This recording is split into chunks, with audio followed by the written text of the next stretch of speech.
双十国庆即将登场，每年重头戏就是三军乐仪队的表演。今年特别把军乐改成原住民经典歌曲拍手歌，利用拍枪的方式取代拍手，呈现轻快的节奏。仪队的花式操枪展现国庆的活力，而清晨则是进行最后一次的空中预演，各型战机通过总统府前上空。不过，一架负责吊挂巨幅国旗的 CH-4拐直升机在起飞的时候，发现旋翼产生异音，随即返场落地，幸好没有影响到预演活动进行。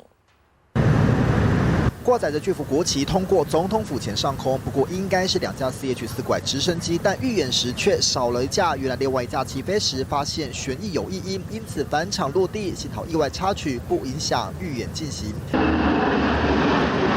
最后一次的兵力预教阿帕奇攻击直升机、黑鹰还有反潜直升机 IDF 换向2000 F-16V 战机，声势相当浩大。最后雷虎小组压轴冲场释放彩烟。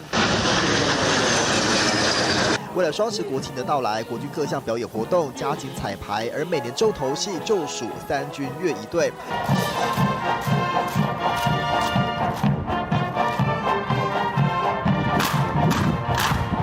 不管是抛接枪还是单手转枪，动作流畅、整齐划一。今年特别把歌曲改成原住民的拍手歌，以拍枪的方式取代拍手，呈现轻快的节奏。向这片土地上辛勤耕耘的国人喝彩。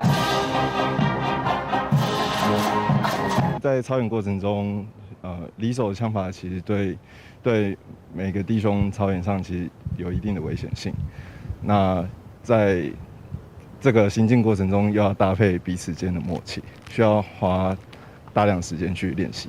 花式掏枪搭配鼓队，展现高超技巧跟团队默契，把握时间练习，就为了国庆大典当中，将最完美的一面呈现在国人面前。